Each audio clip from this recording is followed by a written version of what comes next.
Auntie Vander here. Thanks again for tuning in. I wish I could actually be near you guys, all of you guys, but obviously with what's going on in our state, really make sure that we practice those guidelines.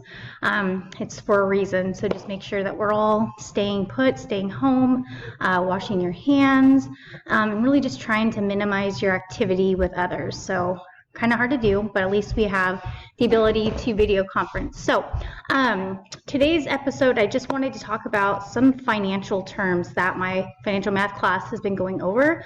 The topic of taxes was one that my students really wanted to know about. So I've uploaded all the documents that were from this unit, and it's not only taxes but career options. So obviously in this time when we're really uncertain on what kinds of careers are going to be available, it's your opportunity to maybe create your own career. So lots of things are going to be changing in the near future. So it's really a good thing just to think about how are you going to enter the workforce, what tools do you need to have, and how do you manage your money. So again, I'm trying something different today. I wanted to share my screen so you can see exactly what the file's called. So it's got all these PDFs in here.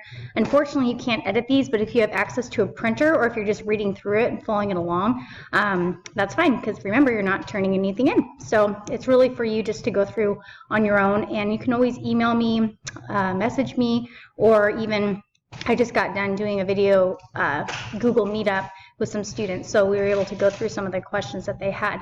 So feel free to do either one of those things. So just so you know, here's all your resources.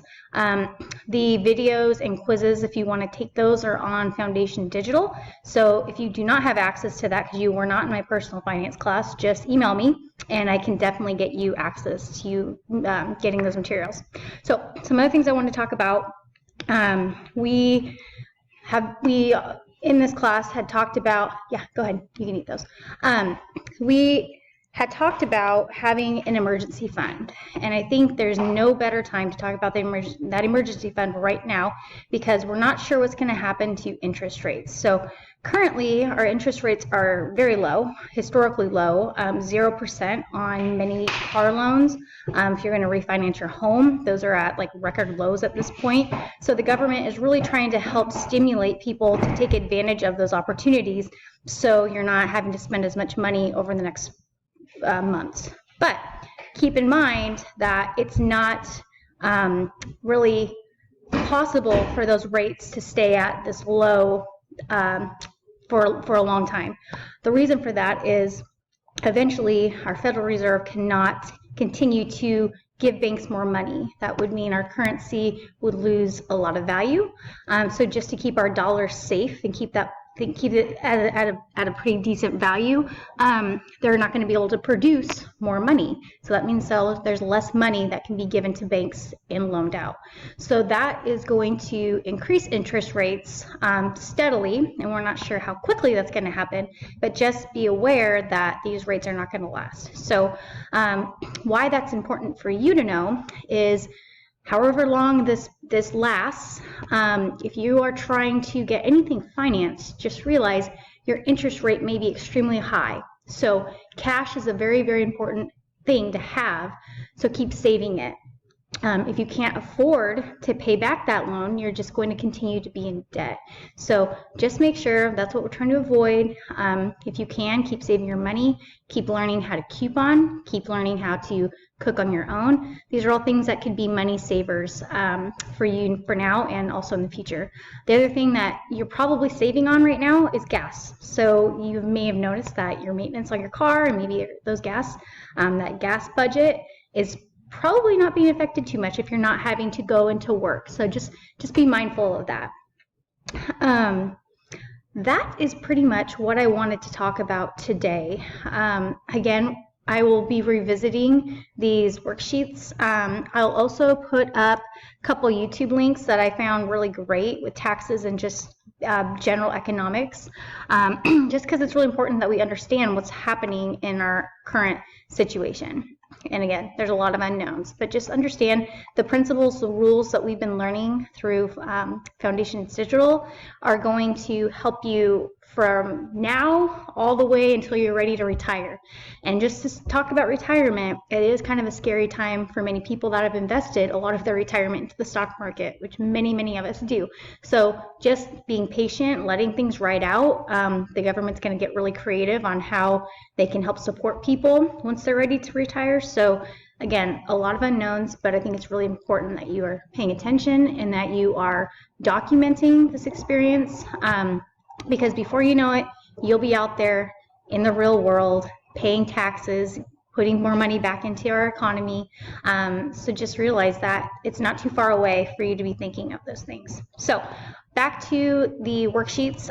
There's some really good things in here. We're going to look at pay stubs. You're actually going to look at career options. And like I said, these careers are probably going to be changing over time because of social distancing, working out of our home, virtual learning. So there's a lot of things that could be changing in the near future. The other thing is just understanding, your pay stub. Where's your money going? What kinds of taxes are you already currently paying into? You'll also learn about 1099 versus W-2s and W-4s. So there's very different laws are associated with each. Just so you have a little background, those 1099s have to deal with if you're more of like a contractor. So let's say you own your own contracting business and you're going in to do bathrooms or kitchen remodels. You work for yourself. So therefore you're responsible for paying into your own taxes. So whether that's quarterly, semi-annually, or yearly, it's going to come down to that contractor. Now, if you're employed by somebody, let's say you're working for just a regular corporation, you're going to be filling out a W-2. So there's more control from the employer on what gets taken out. It all has to be part of guidelines, but they pretty much set you up so you are not paying a ton of taxes in the end, that you're taking out enough each month so you're not getting this huge hit when it comes to tax time. Now, on the flip side, if you're filling out a W-4, most cases you maybe work for a small nonprofit, so you can choose, very similar to a 1099, if you want to withhold your tax money at that point in time, or if you want to pay at a later date. So most people choose to get their taxes taken out every month. A lot easier to budget that way. So just keep that in mind when you're going through some of these worksheets.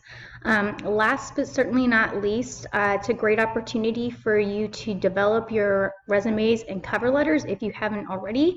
Most of my students have done cover letters and resumes. So if you've done them, it's a good time to revisit them, because usually when you're in high school and every year you get a little bit more experience, you'll want to update that resume so it reflects your current strengths, your current GPA, your current work experience, and any new references that you want to put down.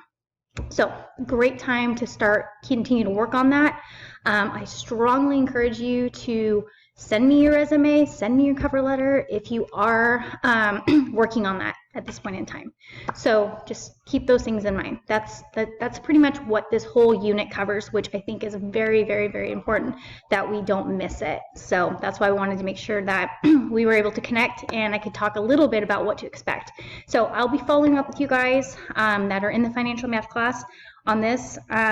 On a lighter note, our photography contest is starting today. It's macro photography. I will be putting the folder in everybody's classroom. So if you want to take part in that, you will have that chance. So I hope we get more than 3 this time. Thank you again for those who did. Oh, congratulations, Sabrina Barragon. You were the winner of the contest. If you didn't know that already, you had the pizza, which looked delicious, inspired me to make my own. So yeah, just great job. Keep going. And as always, miss you guys. Hope everyone's practicing good sanitary practices and that everyone's staying safe. All right, I will be in touch. Thanks again. I'll put all the resources like the YouTube channel at the very end of this video. All right, guys, see you later. Take care.